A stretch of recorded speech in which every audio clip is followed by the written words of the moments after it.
Hello everybody and welcome back to Be Joy in the Kitchen. I am Be Joy and this is my kitchen. So today it's getting heating up here in Phoenix, Arizona, and my remedy for the heat for the summer are oats.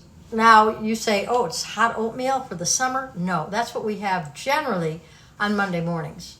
We generally have had during the winter months oatmeal. Oatmeal Monday, that's what I call it. So there's no question, what are we having for breakfast? Oatmeal Monday. But when it gets to heat up like it is now, where we're hovering over 98, 99, 100 degrees, and pretty soon we'll be in the real triple digits. What I'd like to do for summer is do a summertime oats is how I call it. It's cold, and it can either, and it could be, you know, it's kind of a version. It is a version of overnight oats, but has a couple more additions to it. So let's get started here. We're going to start with, all you'll need are our rolled oats. And I always, guys, I just can't help myself. I love Bob's Red Mill. And what we're going to do is, I have a glass container that I like to use. We're going to take a cup. Whoop! A nice cup. Don't you love these cups? They're from my friend Shayna. Little hearts on them. So fun. A cup of oats. Of regular, I like the extra thick rolled oats. And as I said, I like Bob's Red Mill because I used to work with them a while ago.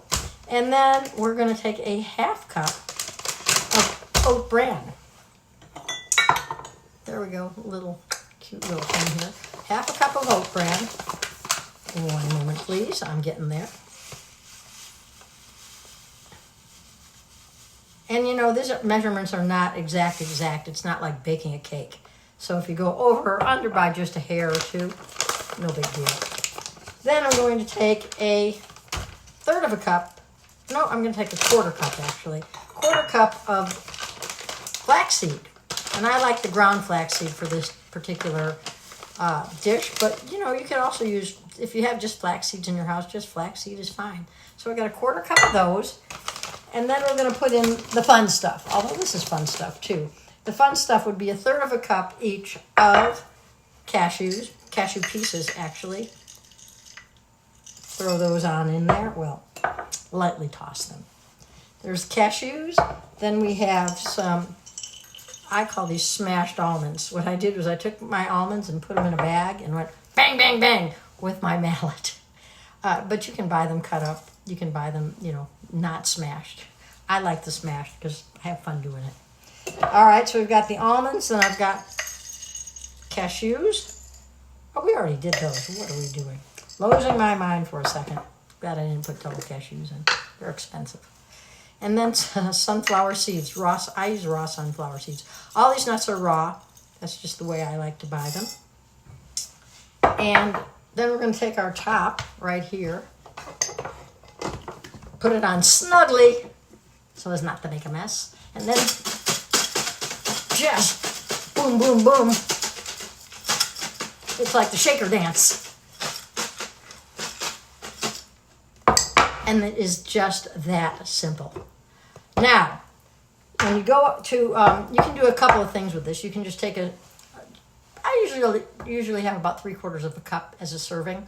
I put it in a bowl and then I like oat milk. Pour my oat milk over it. And the other thing you can do, and what I do, is you've got some nice fresh fruit.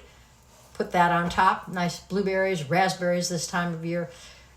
I also like raisins, dates, any kind of dried fruit or fresh fruit as your topping. That becomes up to you. In your bowl, put your milk on there and let it set for a while until it gets a little bit soft. The other thing you can do is go ahead and put it in a jar that I had around here somewhere. Here it is. I like these little jars, right here. I like these little jars where you could just go ahead and do this, about 3/4 of the way full. Put your milk in there, and then put it in the refrigerator overnight. So it's a summer version of overnight oats. So that's what we've got for today. I want you to go out and be joy in your own kitchen, for sure. And until next time, I just think these are so cute. So cute. So cute. Okay. until next time, enjoy the yum.